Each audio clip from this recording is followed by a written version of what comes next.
இந்த சிலிண்டர் திருடுறதை மட்டும் எப்படி கரெக்டாக எடுத்துருக்கீங்க?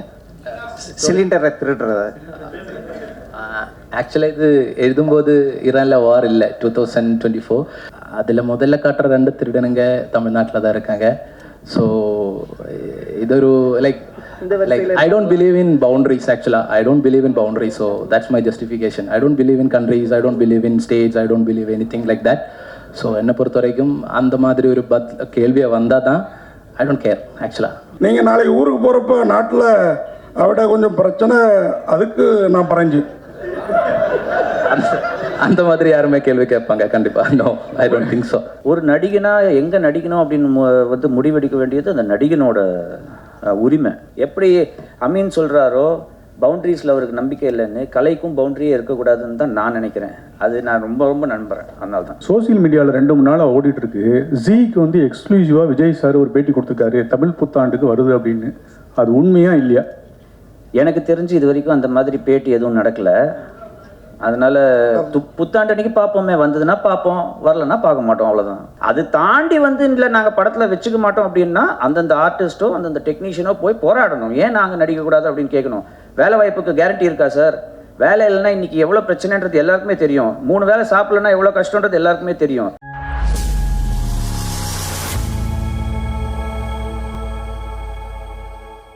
இந்த சிலிண்டர் திருடுறதை மட்டும் எப்படி கரெக்டாக எடுத்துருக்கீங்க? சிலிண்டரை திருடுறத ஆக்சுவலாக இது எழுதும்போது ஈரானில் வார் இல்லை 2024.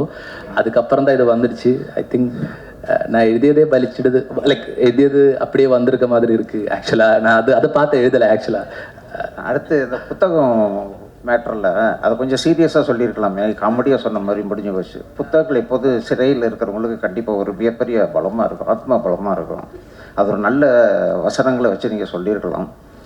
ஏன்னா அவர் தான் ரைட்டர் அப்படிங்கிற மாதிரி சொல்லி அவரெல்லாம் ரைட்டர் அப்படின்ற மாதிரி நீங்கள் கடைசியாக கொஞ்சம் காமெடியாக சொல்லிட்டீங்க. அது ஒரே ஒரு வருத்தம் தான் இருக்குது எனக்கு.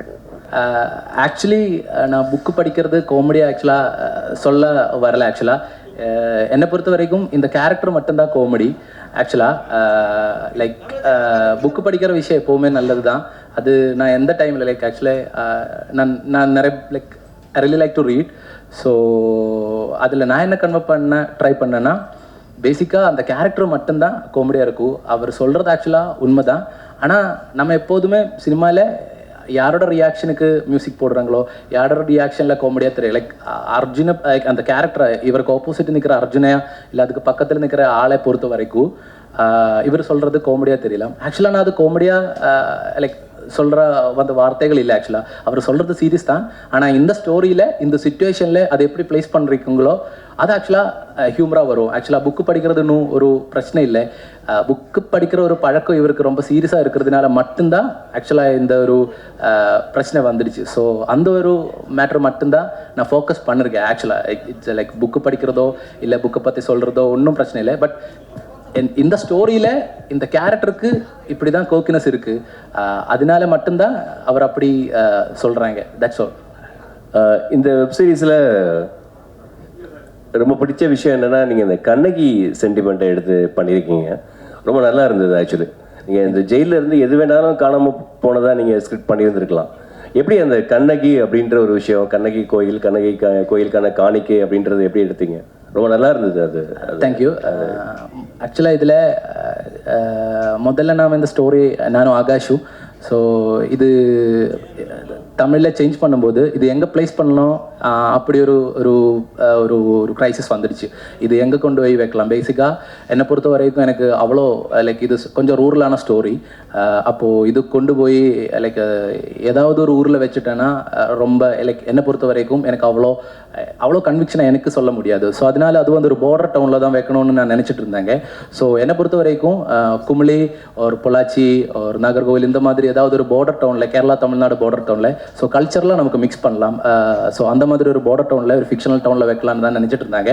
ஸோ அதுக்காக குமிளியில் நான் ஜஸ்ட் லொக்கேஷன் பார்க்குறதுக்காக இப்படி போயிட்டு இருக்கும்போது தான் அங்கே ஒரு ஆக்சுவல் இந்த மாதிரி ஒரு ஸ்டோரி இருந்தாங்க. மதுரையிலிருந்து கண்ணகி அது மதுரை எல்லாமே எரிச்சிட்டு வந்து உட்கார்ற மாதிரி அங்கே ஒரு ஒரு அங்கே லைக் குமிளியில் வந்துட்டு அந்த கோவிலோட பேர் மங்களாதேவி அம்மன் கோவில்னு ஒரு கோவில் இருக்காங்க. வருஷத்தில் ஒரு தடவை தான் அங்கே ரிசர்வ் ஃபாரஸ்ட்டுக்குள்ளே இருக்காங்க.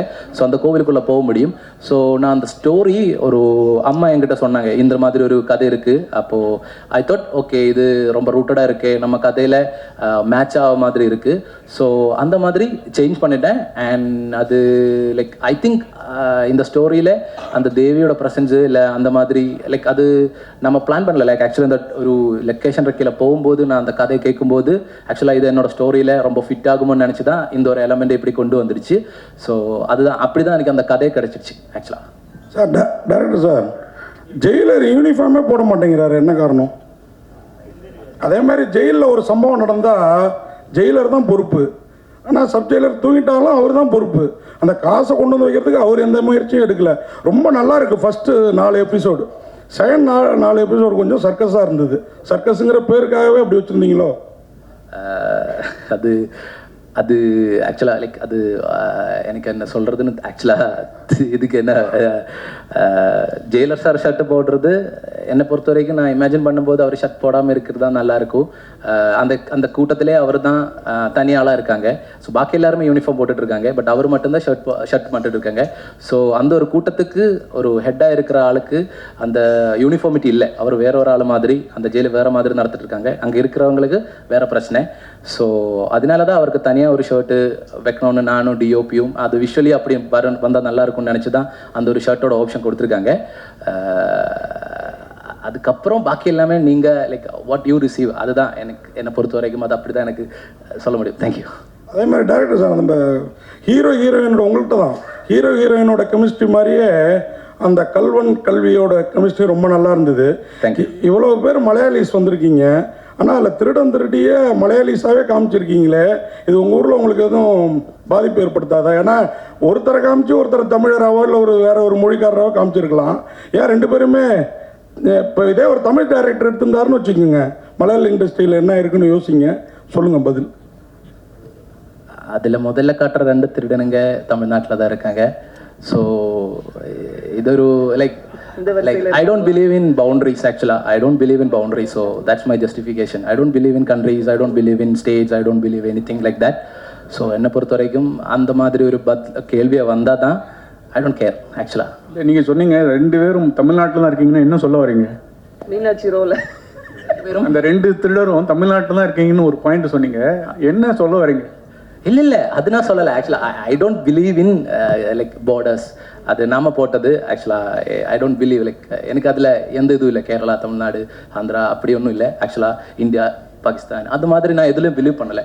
ஸோ நான் ஸ்டோரி யோசிக்கும் போதும் அப்படி யோசிக்கலை ஆக்சுவலாக. அவங்க எதுக்கு 2 பேர் கேரளாவில் இருக்கே, இவங்க 2 பேர் எதுக்கு தமிழில் இருக்குது அப்படி இல்லை ஆக்சுவலாக. இது ஒரு நாடு, ஊர், லைக் மனுஷங்க தான் எல்லாருமே. So when it's a community எல்லா டைப் ஆஃப் ஆட்காருமே இருக்குங்கன்னு நான் நினைக்கிறாங்க ஆக்சுவலாக. அந்த மாதிரி யோசிக்கவே இல்லை ஆக்சுவலாக. என்னோட கேள்வி வந்து உங்களுக்கு பாதிப்பு வந்துடக்கூடாதுங்க. நீங்கள் ஒரு மலையாளி பேச்சிலேயே தெரியுது இல்லையா? உங்கள் டீம்லேயும் நிறைய பேர் மலையாளிஸ் இருக்காங்க. நீங்கள் நாளைக்கு ஊருக்கு போகிறப்ப நாட்டில் அவட கொஞ்சம் பிரச்சனை, அதுக்கு நான் பறஞ்சு அந்த மாதிரி யாருமே கேள்வி கேட்பாங்க கண்டிப்பாக? No, I don't think so. Munishkanth sir, முன்னிலாம் கவுண்டமணி என்ன வடிவையெல்லாம் நடிக்கும்போது அவங்களுக்கு நல்ல ஜோடிலாம் அழகழகாக இருக்கும்.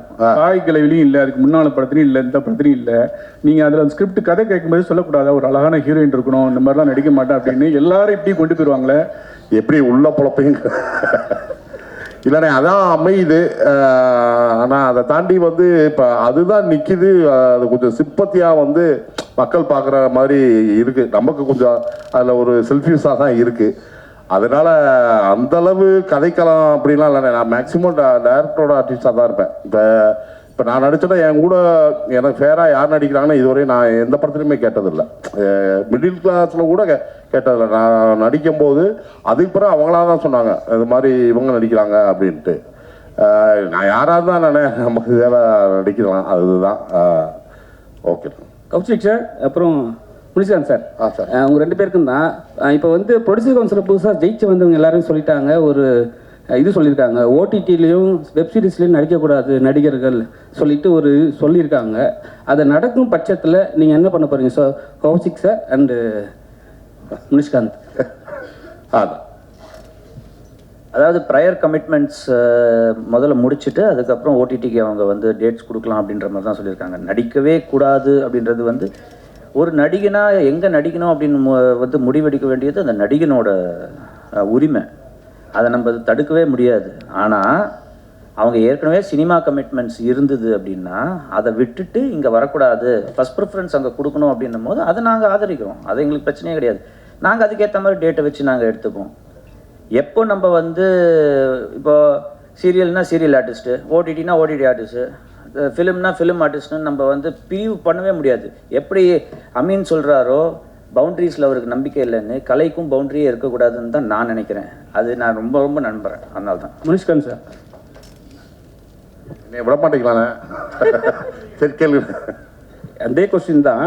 என்னென்னா அவன் வந்து நடிக்கக்கூடாதுன்னு சொல்லியிருக்காங்க. சரி, ஒருவேளை உங்களுக்கு வந்து ஆப்பர்ச்சுனிட்டி வந்த பிறகு சில டேட் நீங்கள் கொடுத்துட்டு இருந்தீங்கன்னா அப்போ என்ன பண்ணுவீங்க? இல்லை, அது நான் மேனேஜரை கேட்டு முடிவு பண்ணிடுவேன். என்னென்னா நீங்கள் கேட்குற அளவு எனக்கு தயாரிப்பு நிறுவனமோ அந்த அளவு நான் உள்ளே போனதில்லை. எனக்கு தெரிஞ்சு நான் வந்து இதே ஒரு 10 வருஷத்துக்கு முன்னாடி ஏவிஎம் பக்கத்தில் வந்து யூனிட் 20 நிற்கும், விரல விட்டு எண்ணிடலாம். இந்த ஓடிடி வெப் சீரிஸ் வந்த பிறகு நான் அதே 4 மணிக்கு தான் போனேன். அவ்வளோ வண்டி நிற்குது, அவ்வளோ பேருக்கு வேலை இருக்குது, அவ்வளோ பேருக்கு இது இருக்குது. அதனால வந்து இதெல்லாம் பெரியவங்க அவங்களவா பார்த்து சமரசமாக பேசி